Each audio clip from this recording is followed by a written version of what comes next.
Hi, this is Will with My Spiritual Clarity.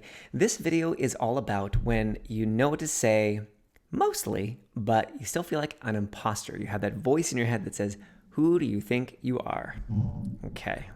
Now, this is the core of it all. So there are two main things that I find get in my clients' way. And my clients, again, are healers, coaches, and therapists who have a little inner freak out when they want to be more visible online.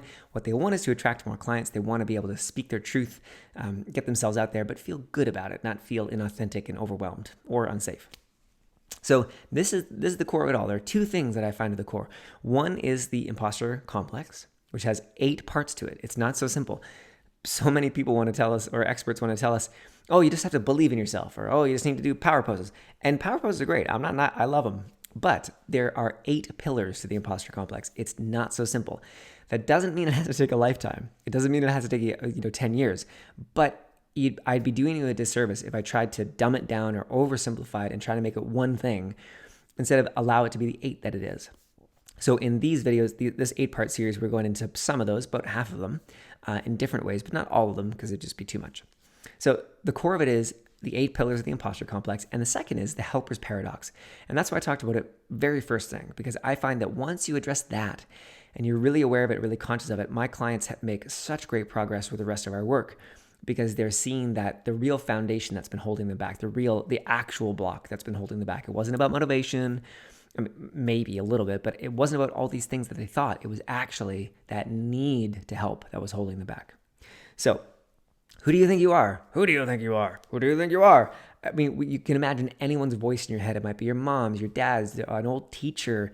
You might even maybe hear God's voice or whatever your understanding of God is. It's a big one. It's there for every healer and every coach that I've ever worked with. And I'm including my very experienced clients who work with big corporate, their clients are big corporations, or they've been doing it for 10, 20, sometimes 25, 30 years. It's still there for them. The self-doubt, the feeling like an imposter, feeling not good enough. It shows up in different ways, but it's still there. So how the heck do we deal with it? Well, the first part that I want to mention that's really important is if you feel like an imposter or a fraud, or you feel like, who am I to do this work? Or how can I know that I can really do this work, even if you've been working with clients for a long time? It's this. That is a very good thought to have. I'm glad you have that thought. If the example I give is if I go to the hospital and I've got something really wrong and I get a doctor and turns out it's that doctor's first day unsupervised, like their brand new doctor, first day unsupervised, and they don't consult with a senior doctor on my case, I'm worried. I don't want that doctor to say, I'm super confident. I've dealt with my inner stuff. I know it all. No, you don't. You're still a brand new doctor. So, and even after 10, 20 years as a healer, coach, therapist, you still could or should have this thought of, can I really do this work? Followed by, let's find out. Not, oh, then I guess I shouldn't do it. I must not be good enough. So it's the same initial thought of who do I think I am, followed by a different answer or a different thought, a different belief. So I had this when I first started offering my services as a healer, doing this work of identifying specific limiting beliefs and being able to spot the lie and seeing the misalignments. And I thought, I don't know if I can do this. Especially I was doing these free sessions that are 25 minutes long, and I'm trying to in 25 minutes, meet a brand new person online, not in person, so I couldn't read body language, all that stuff, online. At the time, I didn't even have a form for them to fill out. So it's 25 minutes to go from 0 to hero, not actually hero, but the expression, 0 to hero. To go from 0 to building a relationship, identifying the exact belief that was in the way, and then asking them if they'd like to buy more sessions.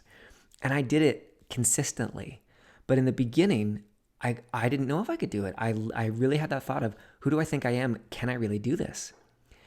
And for the first time in my life, I said, let's find out. And I remember talking to God and saying, God, I don't know if I could do this.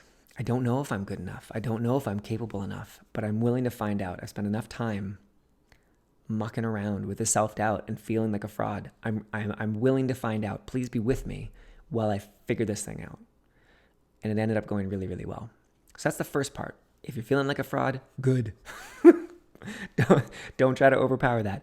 The second part is there are specific limiting beliefs that are contributing to that. And once you identify them, kind of like the foundations of a house, and you blow them up, the house comes down. Or I just chopped down a tree the other day. It was an old tree. It had a lean towards the house, so it was not safe. I had to take it down. Once I took out its main support structures, it just fell over by itself. So same thing with feeling like an imposter. Keep that humility and identify the specific limiting beliefs.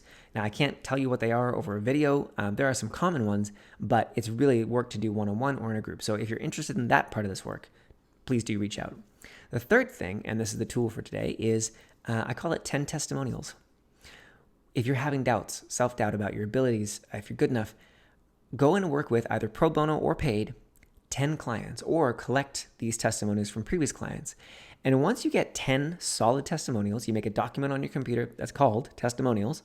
And anytime you're having doubts on my Mac, I can go Command Spacebar and start to type in testimonial, and the document pops right up. I don't know what kind of computer you're on, but have it right there, print it out so it's right there beside the computer if it's not easy to find on your computer, or have it right there on the desktop, or make it the background of your desktop so that in the beginning, when those imposter thoughts come up, you can go right to those 10 clients who said amazing, glowing things about you.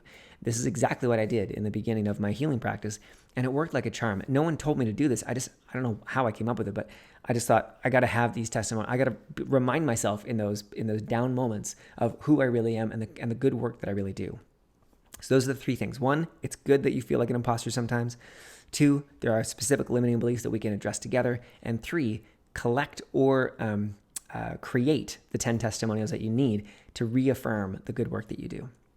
Okay, our next video is number 6 in this little series, which is when my clients come to me and they say, I know I have so much to share, it almost hurts. I know I'm meant to do so much more. Help. So we will address that in the next video. So this is Will with My Spiritual Clarity, and I'll see you soon. Bye-bye for now.